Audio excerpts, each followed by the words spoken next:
are watching Classic ECW. We are going back once again to 1995.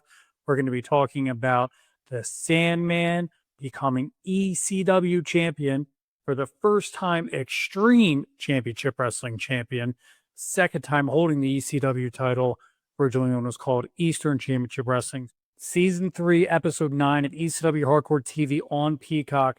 Shane Douglas is here to make the save. Now, what happened is Sandman went into a box during a match with Cactus Jack. Cactus went to pull him out of the box. It was Terry Funk instead, wearing the exact same outfit. So now Shane Douglas has come out. People are thinking that it is going to be a heel group here. Shane is part of the Triple Threat, and here's Woman trying to convince Shane that if he combined all your forces, it could be the next 4 horsemen. But the story is Shane Douglas is an old school friend of Cactus Jack. They went to the same wrestling school together.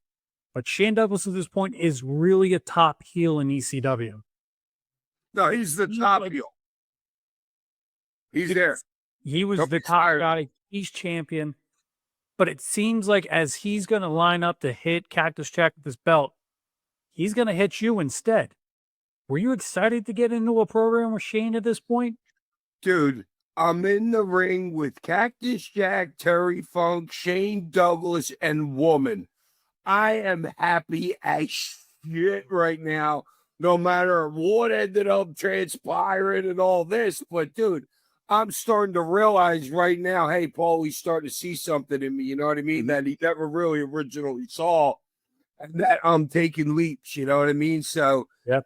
So yeah, it's you just want to be in the ring with those people. Right, of course. Now, what we're going to move on to next is we're going to talk about Season 3, Episode 14. It's April 4th, 1995. Here you are cutting a promo with Woman, and really the story is going to move into you teaming up with Terry Funk to take on Cactus and Shane Douglas at the ECW arena. At this point, you're moving into a program with a living legend in Terry Funk. You're going to be working against who is now the champion and moving on kind of from the Cactus Jack story, but getting to be as a tag team partner with Terry Funk. Talk me through that. Dude, what are you kidding me? I'm like a 12-year-old kid looking at a Playboy magazine in 1975. What do you think I'm doing? I'm like, dude, I'm hacking with Terry Funk. Are you kidding me? You know what I mean? I'm like, dude, I'm tickled. I mean, like, unbelievably tickled. Now, Paul Heyman has said, without Terry Funk, there is no ECW. What was his impact on you and the locker room at that point? Well, a lot of you got to understand, there were some guys in our locker room like the Larry Winterses and stuff like that. The guy who had a lot to do with training me, that were around, but nobody that Ron Shaw. My first match ECW was with Ron Shaw. You know what I mean? Did the DC Drakes and stuff like that. They had been around for a while, but they weren't like the magnitude of the star that Terry Funk was, dude. And even then, it was like, because you got to understand something. Like, I didn't even know that there was independent wrestling. Sure. And until I became a wrestler in '87, and a guy left a card on my car, and I was going to WWE. Me and my buddy Ruben. And they left a flyer on our car. We're like, what the heck is this? You know what I mean? So I didn't even know. But the only thing that I ever saw with Terry Funk was read magazines, because I would get the Wrestler, Inside Wrestler, and stuff like that. But I couldn't wait to get open and read them. And oh, dude, that's another story. Bill Apter. I was telling Bill Apter how important that was. Like, and in my maturation is wanting to be a professional wrestler. He's like, dude, I read every story in all magazines. I was like, what? I couldn't believe it. I was heartbroken. Everything's at work. I know, but I didn't know, dude. I paid $1.25 in 7th grade getting a wrestling magazine, dude. I'm thinking it's the greatest thing ever. But yeah, so Terry, dude, we didn't know Terry up here. Nobody, there was no cable then. There was no, in 1980 we started getting TBS. You know what I'm saying? But Terry was never even on TBS. Right. You know, so he was, dude, walking, living legend. Yeah. That's all there is to it. Funny story you bring that up. Classic Halloween Havoc, 1989, the city of Philadelphia. It's Terry Funk and the Great Muta taking on Sting and Ric Flair, the Thunderdome cage match. And there's a shot, maybe 30, 45 seconds before the pay-per-view match begins, of a tall, blonde guy with Sting face paint on. I didn't know who that person was. Dude, yeah, that was me. Dude, I was so pumped to get to that show because it was something different. I had been to so many WWF shows back then, you know what I mean? Every month, me and Ruben were going for years. But dude, this was different. This was my first like WCW show. And it was great. They all get into the cage. And one of the lights sets a burlap sack that they used, you know, because it's Halloween and stuff. They just put burlap. One of the lights catches the burlap sack on fire, so Muta climbs up all the way to the top of the cage and blows mist on it, puts the fire out. I was like, this is the greatest thing that's ever happened in my life. Oh, dude, I got goosebumps right now. Dude, I'm pumped.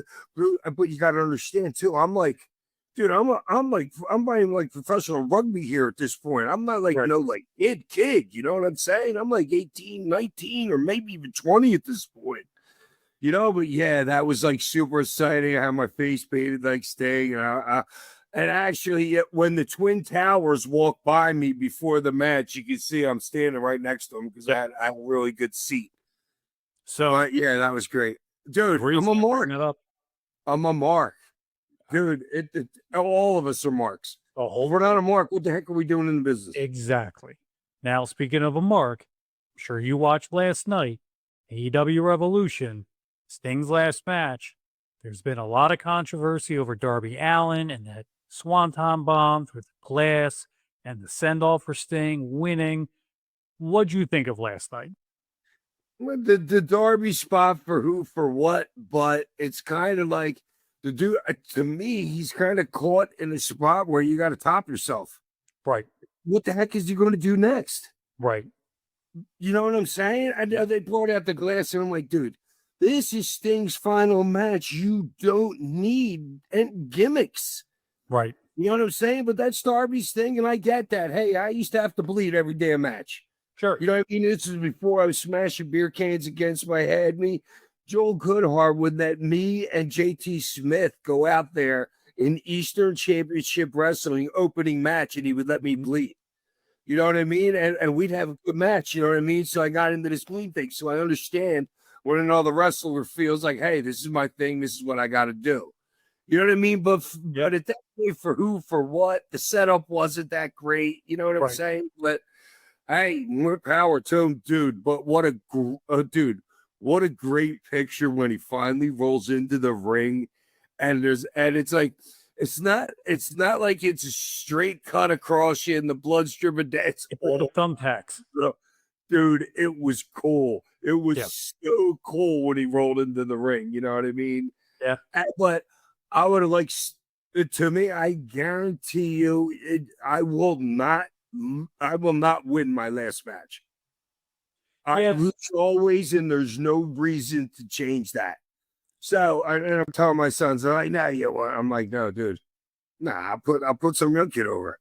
I believe it knows who it is yet." But. So I think the funny part about the Darby spot is that's probably going to be his most watched match in the history of his career. I don't think dude, what a great rub. I mean, what rub. When they talk about the end of the night, I mean, and this sounds terrible, but no one's going to talk about the Bucks. It's going to be Darby's bump and Sting's retirement. And I think Darby made his point. Well, yeah, but I don't know. Like, but if you think about we're watching Terry Funk try to light Cactus on fire. This dude, I was, dude. I didn't. I barely knew crap back here. You know what I mean? Compared to, what I ended up turning into. You know what I'm saying? But Yeah. I'm just letting these guys lead, and I'm just following. Oh. So we're watching Terry Funk cut a promo. There was a flaming branding iron. Were you ever I was worried right about there for fire? that, huh? Were you ever worried about getting lit on fire? No, no. I wanted it. I wanted it to happen too, dude. I'm watching this promo because I always watched everybody's promo of every single time. I was always the last one of the last ones to go because dude. I'm learning from Terry Funk here in a promo. I'm learning from Cactus Jack in a promo. I'm learning from Shane Douglas in a promo. You know what I mean? Dudes that can cut promos. You know what I mean? Yeah. Steve Austin comes in. He got some great stuff, dude. Amazing promo. I wanted to be right there. And that was my way of like trying to absorb whatever the heck they got. I'm not even sure what it is, but I want to be there for it. Right. So Shane, we're watching Shane right now. Shane also was amazing on the microphone. But Yeah, dude, what are you kidding me? back at this point, were you two on the same page? No. Were you professional with each other? No, I didn't like Shane. Shane didn't like me. You gotta understand something. I was brought into the business by a guy named Larry Winters. Very affable dude, stuff like that. You know what I mean? But he wasn't like a sticker or like, hey, no, you're gonna wipe your feet on the ring apron before you get inside the ropes and stuff. He wasn't. Right. Dominic DeNucci was like that with Shane. You know what I mean? And it's the same reason it wasn't even just Shane. At one point, it was Shane. It was Jericho. It was Lance Storm. Like, dude, you go through Stu Hart's gym to get where you are. Sure. There's a lot more respect in their bodies for the business than me. The Right. business to me always I always made more money outside of it until my WCW contract was the very first time I made more money outside of inside the business than outside of the business. You know what I mean? So to me, I'm showing up I wake up on Friday morning, dude. I can't wait to get on that plane to go to work, to go be a pro wrestler and have fun. You know what I mean? To me, it wasn't a business because I wasn't feeding my family with that money. Right. To them, it was. And to them, they would, dude, you go through, I've heard, everybody's heard the horror stories of Stu Hart's gym and stuff like that. Dude, I didn't have to go through any of that. None of that. I wasn't having to do anything except go learn, dude. Got handed to Larry Winters though, dude. I didn't take a bump for the first, dude. I'm in the school 4 hours a night, 4 nights a week with my son Tyler. My son's an infant right here. The Peaches is with me too. We would take the ride. It would take us an hour to get down to from Roosevelt Boulevard. And I was just learning then. I lost my train of thought. Sorry.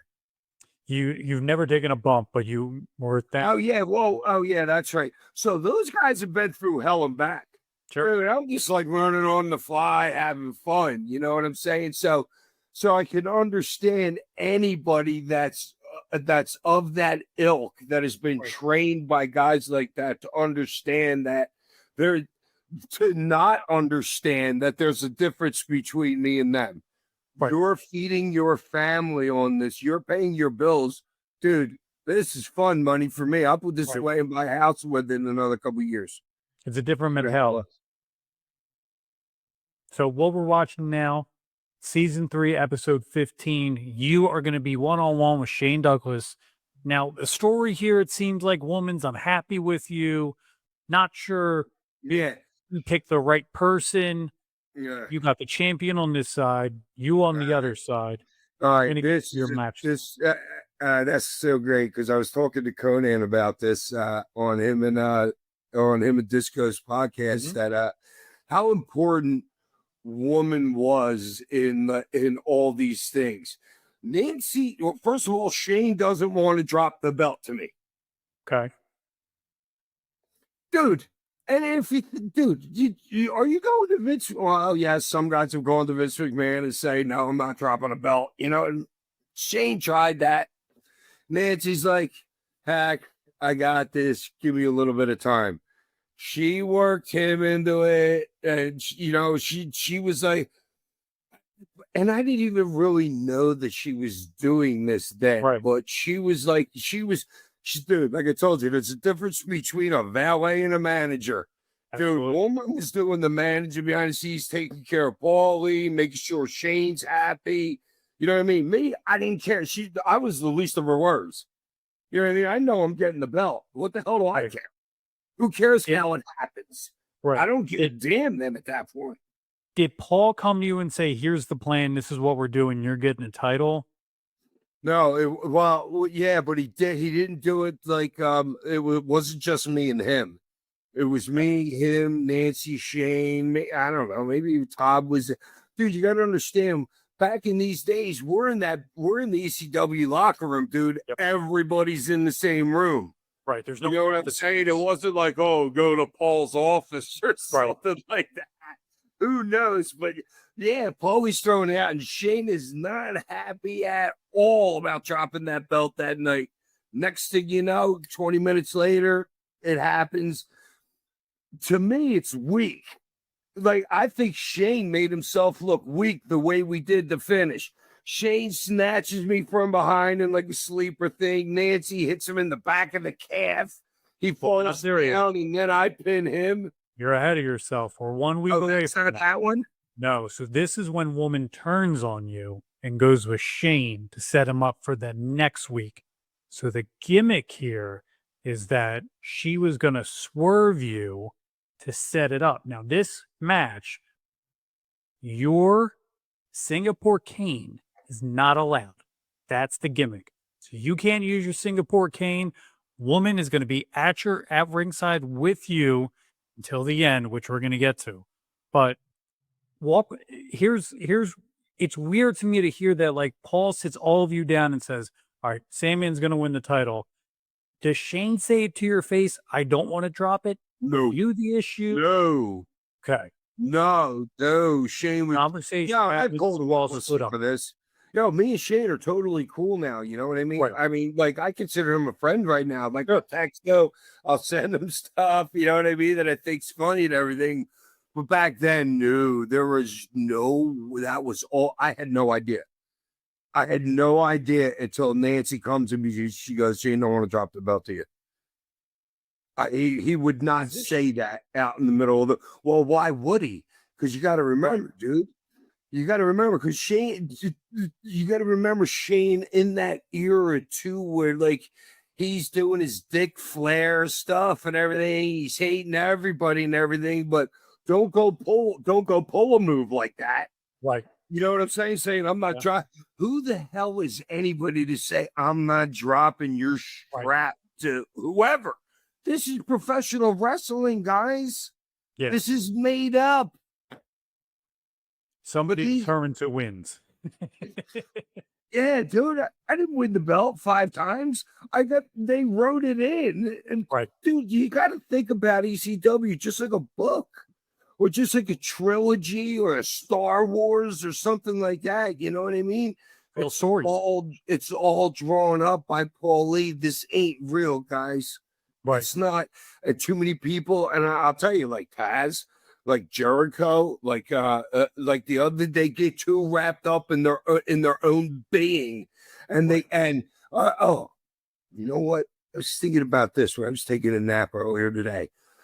Dude, the difference between me and all them's were, dude, I didn't have to go wrestle to make money. Right. These guys planned their whole existence on being a professional wrestler. Right. So I get it that they want to protect their unit. You know what I'm saying? Yeah. You know what I mean? Their brand, but they couldn't understand where I came from. Right. So all those dudes couldn't. So their goal was to get past ECW. Your goal was to get to the weekend. I never wanted to leave. Right. Ever. I told Paulie that. I was going to say, do you think that's part of the reason why he was more comfortable putting the title on you and getting it Yes. off Shane? Yeah, dude, there's a very good point right there because Todd's probably still involved maybe at this Yes. position right now and what we're seeing, you know what I mean? But Yep. yeah, Paul, I think that could have been half the allure to Paul Lee was I can put this strap on him and he ain't going nowhere. Right. Because Vince- Shane's 8 months removed from throwing down the NWA title at this point. So that was August. This is April. So he's 8 months removed from it. But there's a buzz about him that wasn't there before. He threw down that title, and let's be honest, he got eyes. Yeah, and you know when he got humbled up? You know when he got humbled up? When Malenko, Guerrero, and who was the other one? Benoit. Eddie? Oh, Benoit. Yep. Dude. Oh man, do you know that story here? You want a little? It's a half a quick act story, but yeah, dude. Shane, those four were supposed to. Nobody was doing anything unless all four of them did it at the same time. Are you talking about WCW? Yeah. Yeah. Those three signed. They didn't want Shane. They didn't tell him. Nope. Shane says, I called Malenko, and they were basically at the signing, and he kayfabed them. Yep. You know what I mean? So those guys, shit happens. You know what I'm saying? You know what I mean? You got to take care of yourselves. I don't know how much. I don't even know how much those guys even signed for. I have no idea. You know, I know it was more. Paulie might have been paying them like 3 G's a week or something like that. Any of them, you know what I mean? But they wanted to. They thought that was a bigger stage. But you have to understand something. Eddie Guerrero was not known in the United States until Paul Heyman. Right. Dean Malenko was not known in the United States. Yeah, Conan was the Rey Mysterio. It goes on and on and on. And these guys, dude, be happy what you got. And that's where you think you need to go. Yep. So what we're watching right now is the finish. So Sandman taking the victory smoke, thinking he has it in the bag, blows the smoke in the referee's eyes. Woman throws the cane to Shane, hits Sandman with a low blow. Shane gets the win, and now it looks like it's Woman and Shane together as one unit. Shane as a heel, you're getting babyface pops. Did you know that this was going to be the double turn for you guys? I had no idea what was going. I had no idea what was next. None. So other than winning the title, you knew it was just going to be a quick little flip flop with Woman. Yeah, pretty much, basically, yeah. So the reaction that you see right now on your screen is Shane kissing Woman, and the crowd who should be into this because the babyface won isn't really into this, and you can see the wheels starting to spin. Could you have been a world champion without Woman as your manager? Did you need to go through this, or do you think this was an important story for you? Oh, no. What are you kidding me? There is no chance ever that I would be half the wrestling mind that I am without that lady in my ear constantly. Dude, you got to remember, we traveled together. She would come in the Sandman van with us. It would be me, Fonzie. This was all my van, 4 captain's chairs, the bed in the back. You had the TV and everything. There was probably like 5 different ones, and we all traveled together. So she was the only woman, but it would be me, Todd, Fonzie, Scorpio, and her in the van, like traveling anywhere we went. She was one of the boys, dude, and she would literally just pump knowledge into us by, I don't know. To me, it's kind of like osmosis. Like just be near her, touch her, and you get it somehow, dude. Yep. But she was so knowledgeable, and when she talked, you really should have been paying attention, right? Because she didn't say shitloads, but what she said was important. So less is more. The less she said, the more powerful it was. Which I think she knew it, dude. She learned from Kevin Sullivan, the greatest. We've all been in locker rooms before where the loudest guys are the ones that don't contribute as much as anybody else, and they're just there to hear themselves talk. Even Woman on a microphone, She's 2 lines, she's done, but she made much more impact every time with 2 lines. Some guys did with 4 to 5 minute boring promos. Would you agree? Oh, yeah, absolutely. Well, yeah, absolutely, dude. I kind of took it from. I don't like grabbing the microphone, dude. Everybody wanted to like on indie shows. Oh my Yeah. god, I'm like, I'm like. Well, I always tell them I need to be before intermission because I want to be out of there. You know what I mean? But they say, yeah, well, there's 3 matches before intermission, but there's 3 other talking segments in there on these indie shows just because the promoters want to get out in front of the camera and talk, you know what I'm saying? But back in the day, you got to remember, I'm sitting there watching all these guys, and I can't imagine at this point watching Shane Douglas cut this promo that I could cut a promo that good. Right. I was watching Terry Funk. I was like, I cannot cut a promo that good. Watching Steve Austin. I cannot cut a promo that good. You know what I'm saying? So I was like, well, dude, we got all these guys that are cutting promos. Maybe it's good to just say nothing. Yep. Real quick. Politically incorrect and damn proud of it. Life's a bitch, then you marry one. Quick Good thing stuff, for you you. know what I mean? Like catchphrases. That's where I thought my segment was with all these great dudes that kick up promos. Like some of the best in the business ever. So it's funny you say that because we've been watching a lot of long 40-minute segments on, WWE and The Rock Dude. getting 30. Oh my God, The Rock, they took 37 minutes the other night. Were you entertained by that? What? Were you entertained by that? Yeah, because The Rock totally entertains me. I don't care. Do you think we're going to see 2 matches at WrestleMania? Do you think we're going to get the tag match and then Roman and Cody? Well, I don't know. It kind of seems like it's forced to that. You know what I'm saying? But can you do set like, and especially with the stipulations that they throw in too. Now that's something that you can't look by. Those stipulations mean something in their booking. So it's your job to decipher what do those stipulations mean. If the stipulations mean that if they win that match and the bloodline can have all their guys out there, it's a slaughter, right? Yep. Isn't it? But if it's the opposite way around, it's not so much a slaughter, it's a help at the end for a finish. Right. To me, you know what I'm saying? Means. Yeah, but to me, The Rock has to go over. Right. They can't lose. So, and dude, I don't know. It's me and my sons have been debating this. The Rock's not a chaser. You know what I mean? The Rock's a leader. The Rock leads from the front. You know what I mean? So something's going to happen to where there might even be a rift in the bloodline by the time it's all said and done. Sure. And that's me. That's probably the best off the top of my head right now that I could come up with. A rift in the bloodline. Are you a fan of the story right now? Like, are you? Well, dude, you got to understand something. When I'm under of the ilk that Vince McMahon is running the company. If Vince says this is happening, and it's not getting changed.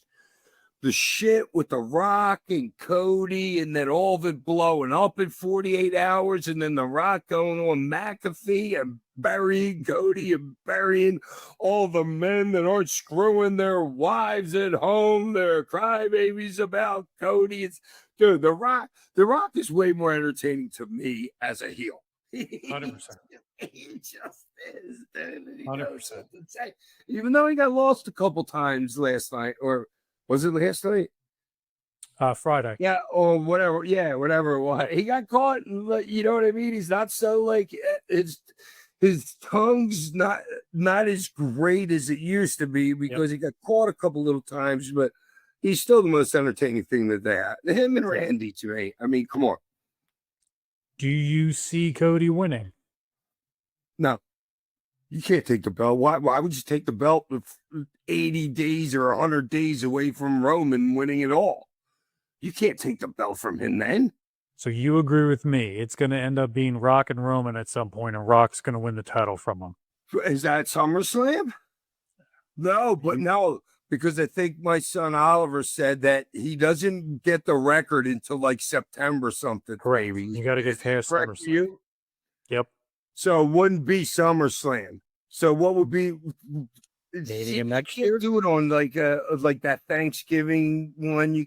Can you do it? Survivor Series, no. Right. I don't think you could do that either. Then you know what I mean. So that you wait the year, and you know what I mean. Is the story too long then? What? Is the story too long if they have to go another year? Nah, dude, you got the right, dude. WWE does whatever they want, dude. They go out there and talk and they kill it. AEW's doing nothing compared to them right now, dude. They literally have carte blanche and they know it. That's why they have 37-minute talking sections to open up your show, because they know they are it. And they still almost get 3 million viewers. It's crazy. And you're watching it and you're selling out everywhere, dude. Raw, another sellout tonight. What? Raw's another sellout tonight. Like 7 weeks in a row. Dude, it's crazy.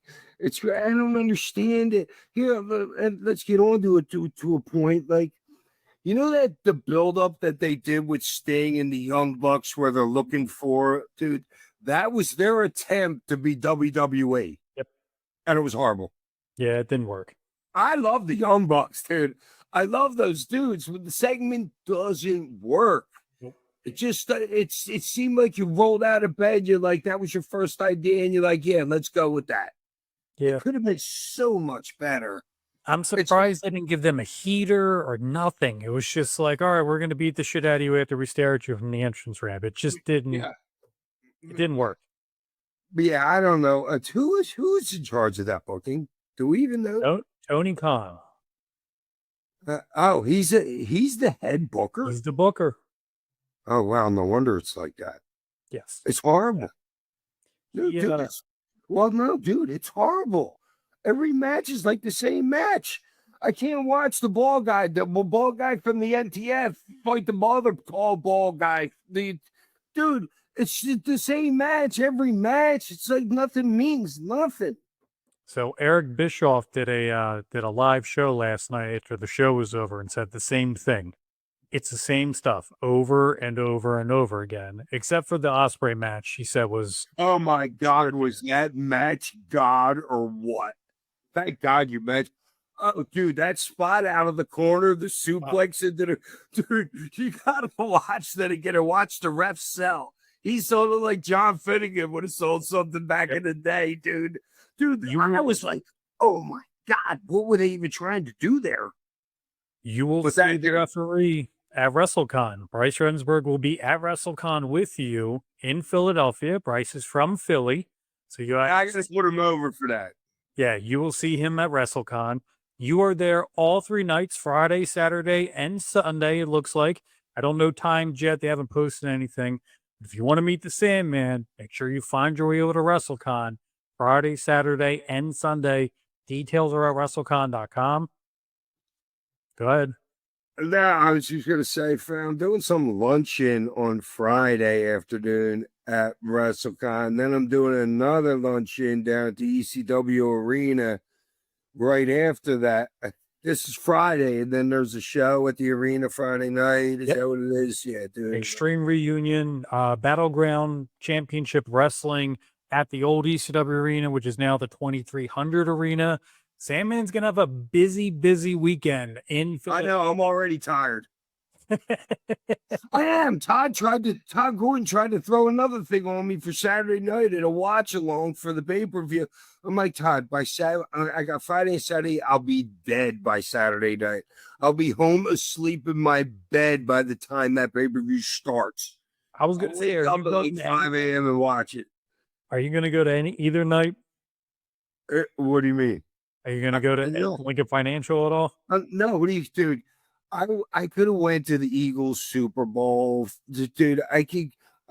I've spent too much time in stadiums and everything my whole life, dude. Dude, when I was young, dude, I've been to the Sixers. I've seen the Philadelphia Phillies win the World Series. I've seen the 76ers win the World Championship. You know what I mean? I think Tiger Woods. I've seen him win the Open. You know what I mean? I've been to Churchill Downs.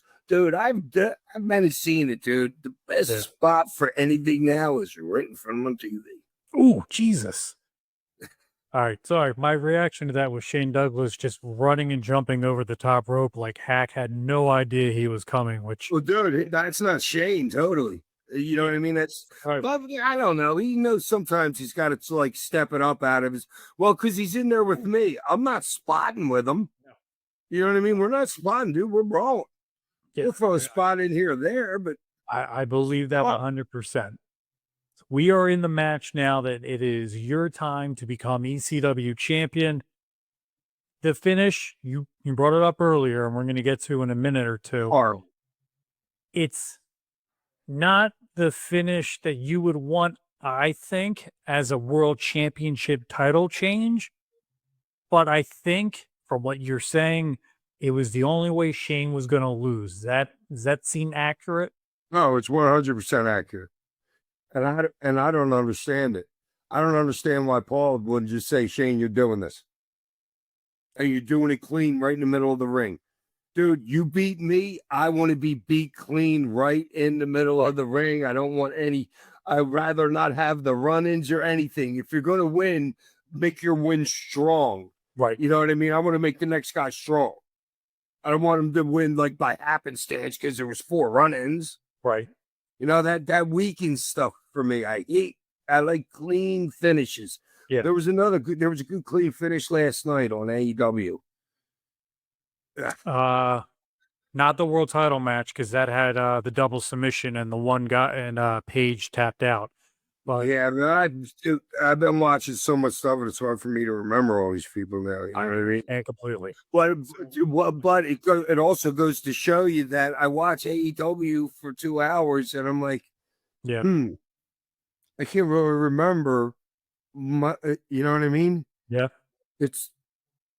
I don't know. It's weird, dude. It's weird. And I'm actually glad because I kind of think I kind of say to myself, I'm like, yo, Hack, are you so like out of touch that this is good? You know what I mean? And it makes me feel good when I talk to everything I said to Conan and Disco, they felt the same exact way. You know what I mean? And when you tell me Disco feels the same exact way, the same thing I said, then, dude, there's something wrong with the business right now. If you know what it is, they have the wrestlers, the AEW wrestlers, dude, every single one of them can do every single move, all this, all that. How about trying to connect with an audience besides doing a couple big spots and then firing up like this? And the crowd goes, yeah, you put your hands down, and that was like your connection with the crowd that night. Yep. People need to connect with the crowd. Speaking of the connection to the crowd, flippity, nobody cares. Speaking of connection to the crowd, dude, but I know but sometimes then I'm like, well, wait a minute. The crowd is chanting, this is awesome. I'm like, dude, we've seen these guys do these spots like for the past 8 months together. What? Yeah. But I don't know, dude. I'm not so sure that they'll be around for long just because the money's long and it's probably and they're probably losing money on it. And you know, when you make that much money, like the Cons do, you know what I mean? You need businesses to lose money. Yeah. So they'll be around, but they're not doing anything good for the business because all these guys. Think about this. Some of these 6-man tags, these guys are doing more spots than I would do in 3 matches or more bumps, and they're doing that like however many nights, dude. They're killing their bodies. Wait, you know what I mean? They're murdering their bodies. Yep. You don't get it yet. Yeah. And it's funny because like they're not running house shows. They're only doing TV tapings at this point. So. Well, it goes to show because dude, they just had a match the other night. Oh, was it the pre-show that there was the 10-man match or whatever it was? Oh, God. The big dude. Who's the big dude that they're pushing down? Lance Archer. Sanam Singh? No, Archer. Oh, Lance Archer. Yeah. Huh? Lance Archer. Yeah. Dude, they're pushing him to another level. I hope so. He's Dude, Extraordinary. and he's big. Yeah. He's a man, dude. That dude is a man. He He's, like dwarfs me. He was in ECW with you a little bit in WWE. Yeah, I don't even remember it. My brother reminded me. I'm like, oh yeah, that was him. I didn't even know. So what we're watching right now is Shane Douglas has lost the ECW title because a woman, and now was put on the Monday Night Raw shirt. You guys have done a full double switch. Shane's leaving out the front door. Speaking of connection with the crowd erupted when you won that title. But watching Shane walk out the door, did you already know he was in talks to leave and move on to the WWF? Or was this kind of art imitating life later on? I'm not sure, but I would think that because we had a very everybody that you're looking at in the background right now between me and Nancy, they were all super computer savvy. Right. You know what I mean? Like our people were like right on it. You know what I mean? So maybe the story was out that Shane was leaving and they're just waiting for me to win the belt. Right. I can't remember. You know what I'm saying? But they never had a reason to like Shane. Right. You know what I'm saying? This is a Philadelphia crowd, dude. They want to hate you. They want to hate you until you do something so heinous that they can like you for it. I mean, you know what I mean? But Shane never gave him a reason to like him. Right. And you're 6 months past lying to everybody that you were blinded and killing Tommy Dreamer, and here they are erupting because you beat Shane Douglas. Like, if that's not a sign of like how hated he was, I don't know what is. Yeah, it definitely meant yes, like as the match would be remembered, it would definitely be remembered more on the Shane's end than on my end. And that was one of the things I wanted to ask you. Do you feel like that moment got taken from you, or is that something that doesn't even bother you? You gotta understand, I'm living on a prayer right here, dude. Yeah. I'm living on a prayer. I'm living my life's dream. I was 5 years old. I wanted to be a professional wrestler. Now I'm doing this as it comes because I know that it always in my mind, I'm like, dude, this shit is written for you to do. This shit ain't real. You know what I'm saying? So, honestly, dude, a lot of guys don't get that. Sure. They really don't get that. You're 100% correct. Oh, dude, you didn't win that belt. Stephen King wrote it for you to win that belt on this planet, in this universe at this time. You know what I mean? Guys just like, they get so wrapped up in their own shit, you know? Just be happy to be there, dude. I didn't care what Shane was doing. I didn't feel ripped off at all. I got the belly in. Right. That's it at the end of the day. That's all there is. Speaking of writers, the biggest writer, the man, the creative force, the genius, the mad scientist, whatever you want to call him, it's announced today, Paul Heyman will be the first inductee into the WWE Hall of Fame in the city of Philadelphia Friday night while you're at Wrestle Con or sleeping, not sure which, but obviously remember. Oh, dude, that is so great, dude. If you think about it, dude, he's to me like he's a Mount Rushmore dude. Yeah, you know what I mean. Like even though Vince is whatever they're gonna say about him now, Vince is on Mount Rushmore. Yep. Jim Crockett is on Mount Rushmore. You know what I'm saying? There's certain guys that are up there. You know what I mean? And Paul, he's one of them. I'm not saying there's just four. You know what I mean? But Paul, he's a Mount Rushmore dude. I mean, if you, dude, he started. What did he start selling programs taking pictures in New York at the Garden with the locker room, or something? Dude, he wanted it. Yeah. He wanted it. He went for it his whole life, and he grabbed it, dude. And I get it. I love the dude. I don't care what anybody says. Dude, I love the dude. I would not be here talking to you if it was not for him. Are you? That's the bottom line. Are you surprised there's not more ECW guys in the Hall of Fame, or do you think it's just because it's a marketing ploy? Uh, and who the fuck? I don't even know who's voting on. Did Paul put himself in? Who's in charge of it now? Now that like the company's all different and everything, you know what I'm saying? I'm Like, who assuming even it's knows? Hunter. Okay, Yeah. I don't know. Have I you don't heard know. have you heard the story? Has Dreamer told you the story about what he wanted to do to Paul at WrestleMania in Texas? No, in So Texas, which WrestleMania? So the WrestleMania after ECW closed and Paul's doing commentary with JR. Dreamer said in an interview that what he wanted to do was bum rush him with a gun, shoot him so he could have his WrestleMania moment. You ever heard that? No, but it sounds kind of like it kind of sounds like a wrestling remark. So he did it in a legitimate interview and talked about how that was what he wanted to do and that was how he wanted to have his WrestleMania. I'm going to send it to you. I've always Oh, I'll ask him about it too. Remind me WrestleMania weekend so I can bring it up to him. I've always wanted to know how legitimately serious he would be over that. And Dude, I don't see. Here we go.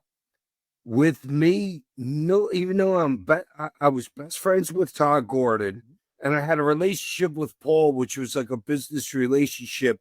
Nobody knew anything except us three. right, You know, Tommy would be brought in like when I came back from WCW. Tommy was the only other person that knew besides me, Paul, and Todd. You know what I mean? mhm, So they were there that close on their end. But whatever happened on their end, nobody else knew about it. right, And that's the way it should be. You know what I'm saying? yep, Whatever happened on their end, I don't care because right. that's there. Dude, still to this day, Tommy and Bubba have a problem with Todd Gordon over the the mole The angle. mole incident. Dude, I'm total privy to that. It was all set up by Todd and Paul, but we don't know what Paul was saying to Bubba and Dreamer Right. then. That's what happened right there. And I've still never been able to fix it to this day. And I've tried a couple times. That's Dude, because I don't want Tommy and Bubba. I love those stews, dude. They're right. like brothers to me. Todd's like a father to me. You know what I'm saying? I'm Yep. gonna kumbaya this shit. You know what I mean? But I don't need. But I'm utterly and thoroughly convinced that Paul is the reason why that relationship blew up. I believe that. I mean, I, I yeah. I read Todd's book and Todd laid it out and it sounds like Paul just turned into a shitstorm. Dude, yeah, it is what it is. Let's move on, dude. We I are, can't smoke. You know what I'm saying? It's like yeah. Paul Lee, dude. Paul, you're the fucking man, dude. You totally deserve it. Here we are now. We're in Florida, which is one of the first TV tapings outside of Pennsylvania for ECW. I don't know what the hell Shane Douglas is wearing in terms of those pants, but he's a special guest referee for you and Cactus Jack in Tampa. We are on season 3, episode 20. If you're on Peacock, when ECW starts to expand and starts going on the Sunshine Network and getting into Florida, it's a big deal. You're turning into a national company. What are you kidding me? Dude, I'm a 12-year-old kid with a Playboy magazine. Dude, jet setting, flying. Like, I never want to be on a plane the rest of my life.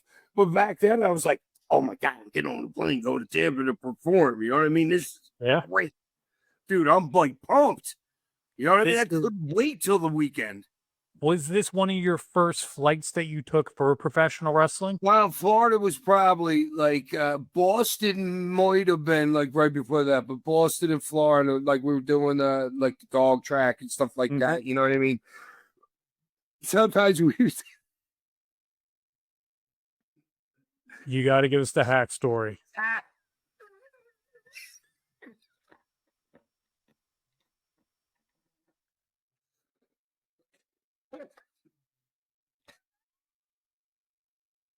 oh, oh, after that story some other time, but this might be the night in Tampa that the public we went to. All right, we did Davy, which was on the other coast. Yes. And that was me and Cactus in a rodeo like ring kind of thing. Yep. A fan interfered and stuff like that. But then I wonder, the Public Enemy might not. What year is this? This is 95. This is the night you were thinking of. Okay, did the Public Enemy didn't drop the ring here, did he? With all those people. The night. Oh, this is the night. All right, so at least I got a half a clue. Yep. Yeah, Public Enemy called everybody in the ring, and then the ring collapsed. Oh, dude, and they're so lucky. Can you imagine if there was a kid like trying to climb in or something like that? You could have literally killed somebody very easily that night. Easily. But easily underneath that little kid getting crunched or something. Wow. Put together rings. They are heavy. There is nothing light about a professional wrestling ring. No, that whole ring probably weighs like 3 tons, maybe. Yep. It is metal bars. It is big pieces of plywood. It is sharp ass cables. You can get cut very easily. I've had it happen underneath the ring. If that fell the wrong way, wrong time, it could have been a disaster. Yeah. Yeah. Every time What we're watching now, we got Cactus. Now, dude, I'm watching this, and I don't. Why did Nancy just grab the belt from Shane? And Shane was champ. Shane was going to be the referee, and he ran the title to rip away from Woman. Oh wait, does Shane have the belt here? Shane is the referee for your match. I know, but who's the champ? You are. Oh. So you got Shane as a referee, you're taking Cactus. Yeah, so it's kind of like it's stacked against me a little bit. You know what I mean? Because Shane and Cactus, me and Shane got more heat than Shane and Cactus do. But but I'm going to tell you one thing, dude. Me and Cactus didn't get along at all either. Cactus didn't like that I was drinking before my matches and stuff like that, and that's another long story too. And I do not get into that story. But me and Cactus, dude, it was like it wasn't, hey, we're gonna go out, we're gonna do this, then this. It was like a broad idea. Right. Hey, dude, let's like go over here to this side of the arena. Hey, let's go over there. Let's just have fun and let's feed off of each other. Right. That's what Cactus was like. Oh, dude. Cactus, Sabu, those were the only two that were. It just, and to me, I would say it's like poetry in motion, like in my head, where they were just so easy to work with. It just happened. You didn't have to plan it. It would just happen. Is Cactus one of your favorite opponents? Oh, absolutely. Absolutely. Yeah, dude. Cactus told me a lot. Do you see the evolution of him as he got further into the character? Well, yeah, he's Darby Allin. Let me take a bigger bump. Let me take a bigger bump. Let me take a bigger bump. What would to you me? What's the main difference to you? What's the main difference to you between Cactus and Darby? Is it the character? Size. Darby's not believable enough because he's so small. Got it. Although we could now, but then I could say that. All right. All right. Let me backpedal that. It's because I'm in the business. It's hard for me to root for Darby because he's so small. Okay. Okay. But back in the day when like I could do like the Mikey Whipwreck thing, you know what I'm saying? But you know what? I don't even know what I'm saying, dude. It's presentation. Like it's something. It's something, but now to me, he's the super high spotter now. You know what I mean? He's not the let's get in the ring and like go at it on the mat for like 4.5 minutes. It's gonna be, you know what I'm saying? The dude can work his ass, the king can work his ass off, you know what I'm saying? But I don't know what it is. Wow. Well, I took a minute what we're to get watching that. right now is Shane Douglas has now taken away the cane from Sandman, distracted him. There's a story that's going to evolve out of this match where you're going to get Cactus Jack's going to get disqualified. We're starting to see some rules in ECW, and this is going to lay the groundwork for one of your best friends to come into the company. We're going to get to that in a minute. But as the evolution of ECW goes, you start to see some pullback on some of the big spots, some of the less hardcore wrestling, and it was starting to be made a bigger deal than it was. Is that Paul, or is it the boys kind of like, less is more, we can do some of this without killing each other? Yeah, dude, it was organic. It was just straight organic. There was no like nothing mentioned in team meeting. Dude, we didn't have team. Like if our first pay-per-view, we had a team meeting. You know what I mean? You know what I mean? Paul like rallying the troops and everything. And dude, Paul can rally the troops. I can't wait to see his dude. How long is he going to go on that speech? The only saving grace is it's live TV, so they might have to cut him off at some point. Yeah, but Maybe. what were we talking about? The evolution of how Yeah, it was organic, dude. Dudes were just trying to get over, and Paul would let you get over as much as you wanted, dude. That's why we invented the like 4.5 hour show. Nobody had time limits. There was no time limit. Nobody ever, unless we were doing a pay-per-view, had a time limit. Because if we were doing TV, we weren't doing live TV, so Paul could cut it up, so it didn't matter how long anything went. So he could cut it up for TV. Pay-per-view was the only time anybody had a time limit. So one of the big things that are going to come from this, besides the introduction of your friend Bill Alfonso, is that you're going to return to the ECW arena for a show that is named after you, Enter Sandman. It is going to be There was a show named after me? After you, Enter Sandman. I had no idea. What's going to happen is you're going to wrestle twice that night. You're going to take on Cactus Jack and Shane Douglas. But first, Shane introduces a Pennsylvania State Athletic Commissioned referee, Bill Alfonso, making his first appearance in ECW. All right, hold on right here. I got a great story for you. So it's me, Nancy, Shane, Paul, Todd, and a couple other people, just like Mill. You know how I said, like, this is the arena, you know, and it's like huge, but we were like, we just like pulled ourselves off to the side or whatever, and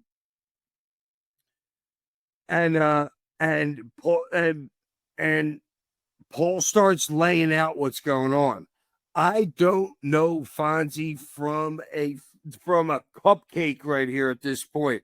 He comes in with the Rolex on. He's got the $1,000 suit. He's got the Halliburton briefcase. I never seen anybody like this before, let alone a referee. So we're all standing around, Paul, and Paul starts going over what we're going to do. And I go to Nancy. I'm like, Nancy, who the fuck is this dude? Can he do this? She looks me right in the eye and she goes, yeah, he's good. That's it. That's all dude, literally. She goes, yeah, he's good. And I'm like, what else okay. did they add for, right? Yeah, good, dude. He's got a very important position right here in this match. You know what I mean? I don't know this guy from a can of paint. I'm like, can he pull it off? Yeah. So, with this being your first time introduced to Fonzie, did you hit it off with him right away, or did it take some time to build that relationship? Nah, he hit it off with Todd more than me. He hit it off with Sabu more than me. Well, because that's who Paul put him with, you know what I'm saying? Sabu and Van Dam and stuff like that. And actually, Sabu, Van Dam weren't friends until Fonzie made it happen. Interesting. So Fonzie, Fonzie made that all happen, dude. First time. So you must have heard stories about Sabu used to drive around this big ass mobile home. Yes. He did this for 2 years. So I'm at the airport. Fonzie flies into Philadelphia. Sabu's got his Winnebago there. Oh no, we might have been in Pittsburgh. Either way, we fly in, and this is my first time like being with Sabu, traveling with him. You know what I mean? So I got a case of beer. Then I get the case of beer. I'm on the outside of his thing because it's like first or second week with the motorhome. I'm so stupid. So I got the case of beer. I put ice in it. And Fonz is like, yeah, it's good. Sabo, everything's fine. He puts it over there. We make the first turn. The whole case of beer falls over. All the ice over. Yeah, and Sabo is like, are you fucking kidding me, Fonzie? You brought this fucking dude with me. But then and his wife's in the back. So he told me he was such a great chick. You know what I mean? But yeah, Fonzie had a lot to do with relationships between me, Scorpio, Todd, Sabu, Van Dam. You know what I mean? Fonzie, because you gotta understand where Fonzie came from, dude. Dude, Fonzie has been in the ring with anybody and everybody on the planet. The big Flair Baba and stuff like that, and the Egg Dome and stuff. Fonzie's been there. You know what I mean? So, and his thing is because he was a referee, you know what I mean? The referees got treated like shit back in the day, you know what I mean? So he was the dude he turned into the dude that was, you need something, I'm Fonzie, I got you. That's how I got over with Arnander, Ole Anderson, all those dudes, you know what I mean? He was the go-to guy. Sometimes it was gimmick too, you know what I mean? Yeah. But Fonzie had been everywhere. And I didn't even know it at that point. I didn't even realize that until years later, how like big he really was in the industry. You know what I mean? Yeah. But he was great at creating relationships in the locker room. Yeah. If you go back to the late 80s, early 90s, he's in some big matches. Big moments. Like it's kind of crazy. It's like he had two careers. He was an actual referee, and then he was the gimmick. Did he do Flair and Noki? Was it Flair and Nookie that he did? Did it have maybe like Andre Baba or something he might have done, dude? I think I don't know this to be factual, but I swore that he was the ref for Luger and Brody in the cage when Brody stopped selling for Luger, and Luger turned to. I think that was Fonzie. He turned on him and was like, "What do I do?" Beat the shit out of him. And Fonzie said, "Get the fuck out of the ring." Yeah. So that was in Puerto Rico, I'm pretty sure. Yes. Did you say that? Puerto Rico? Yeah. Okay. I did a show with Fonzie. I think you'll enjoy this. Women's Extreme Wrestling. Wait, do we got a Derek story here? I did a show with Fonzie for Women's Extreme Wrestling in the arena. You might actually have been there for this because you like to hang out with Angel Orsini and Francine. You might have been there for this. He was, I don't have to say it, he was gimmicked out of his mind. Yeah. And they're trying to get him to do this promo. And by the end of it, he goes, "Daddy, I worked with Hulk Hogan. I don't need you to tell me shit. I know what I'm doing." And I just sat in the locker room. I was just like, the rest of it's worth it now. Everything else now is just gravy. You ever see he puts out a picture sometimes of one of Hogan's movies, The Giant, Hogan and him like posing like that or something. It's hilarious. He still carries the Halliburton, right?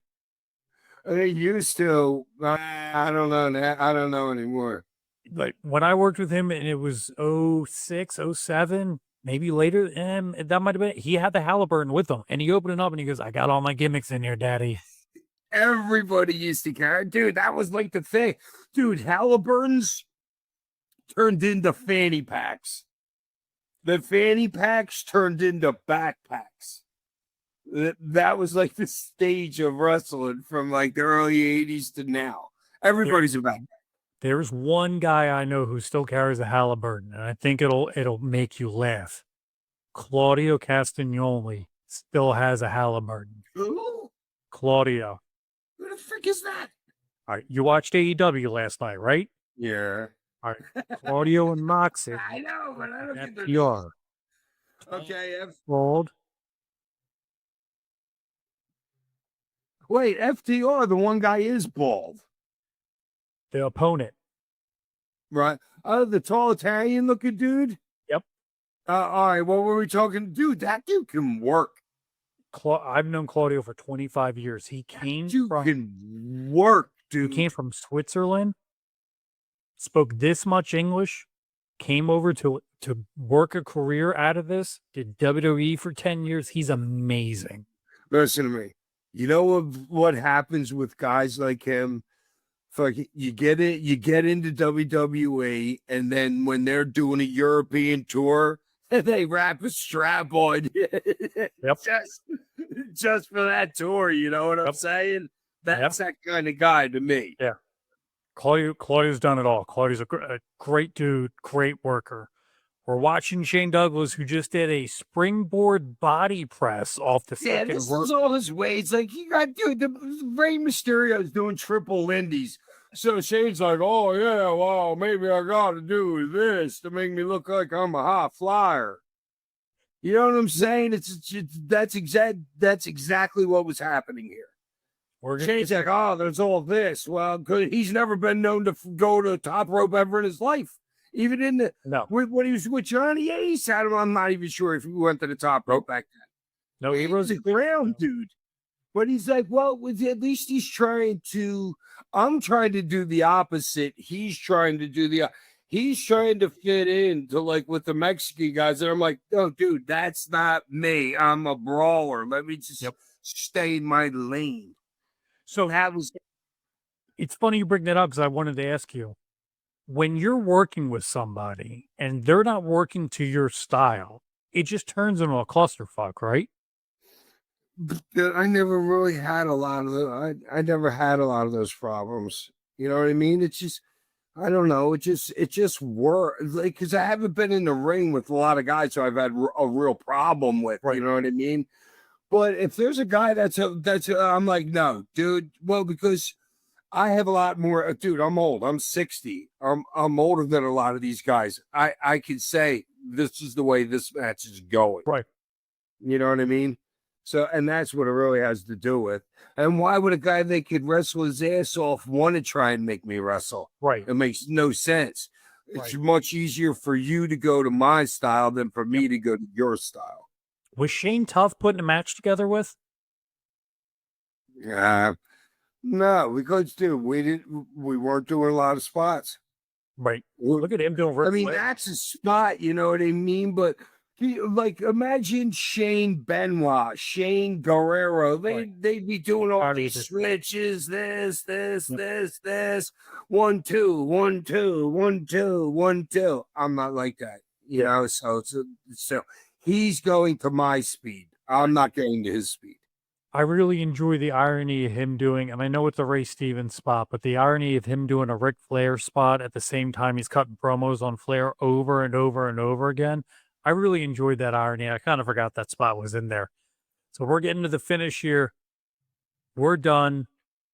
Fonzie's had enough. We're calling it all off. He is now the guy who is going to stand in front of you and say, don't hit me with the cane. I'll shut the show down.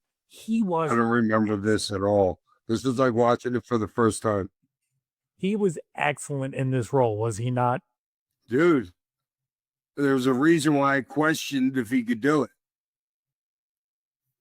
It's just his capabilities of he turned a crowd on him like that. Instant. And it was just amazing. When was the last time you saw Fonzie?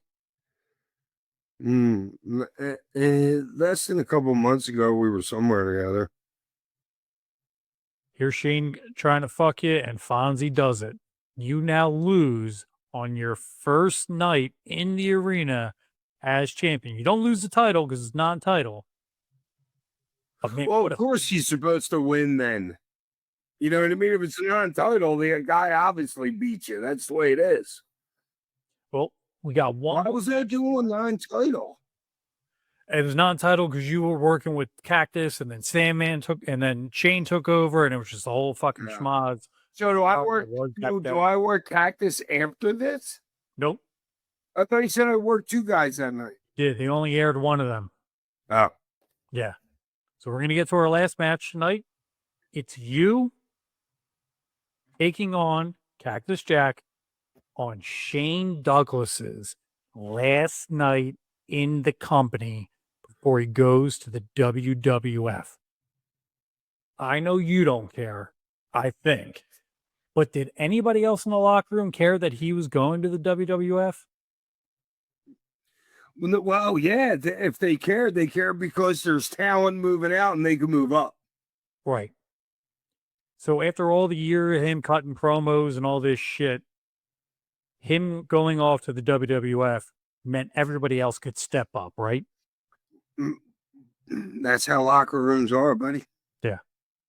So Shane cuts his promo he's leaving for the WWF. You come out, woman comes out, Cactus comes out. Joey's standing there with a disgusted look on his face for Shane. And finally, we get to you guys squaring off in the ring. Woman gives him a rash of shit, and now it's on between you and Cactus. This is one of the biggest events at this point in ECW history. Hardcore heaven.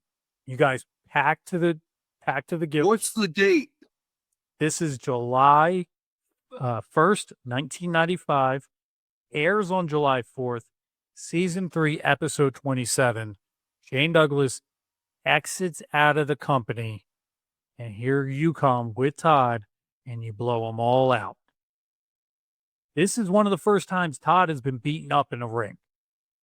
He had to have been. Oh, he was loving it. He was loving it. Ooh. He always wanted to be a pro wrestler when he was young, even like me. He always loved pro wrestling, always. Well, that's the reason why he put his money into it. You know what I'm saying? Right. Always loved wrestling. And one of the few guys that did.